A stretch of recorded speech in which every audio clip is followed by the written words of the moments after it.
লালন যে সমস্ত সে নিজের আকীদা এবং কালচার সংস্কার প্রচার করেছে, তার মধ্যে একটি কালচার হচ্ছে আল্লাহ এবং মানুষের মধ্যে কোনো পার্থক্য নেই।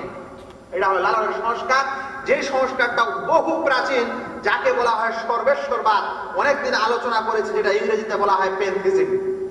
এই সর্বেশ্বরবাদ লালন স্বয়ং প্রচার করেছে, যার ফলে কোনো মানুষ আর মুসলমান থাকতে পারে না আকীদাগত দিক দিয়ে।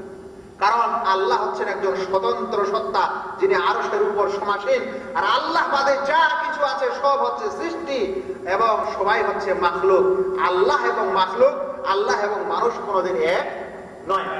এই দর্শন, এই মতবাদ হচ্ছে সর্বেশ্বর মতবাদ, বেদান্ত মতবাদ এবং যাদেরকে মহানির্বাণ মতবাদ আর বলা যেতে পারে বর্তমান হিন্দু ধর্মের বিশেষ আকীদা, এটাকে সর্বেশ্বরবাদ বলা হয়।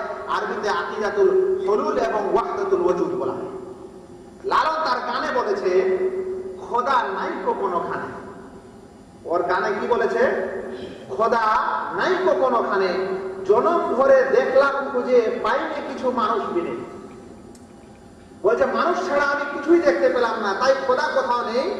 যেই মানুষ সেই খোদা, যেই খোদা সেই মানুষ। বলছে মক্কা আর মদিনাতে, আজমির আর বগদাদে, সেখানে নাইকো খোদা দেখেছি জেনে শুনে।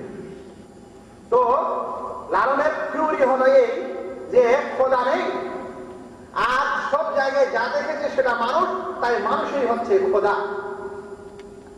বুঝতে পারছেন ভাই? প্রথম দর্শন।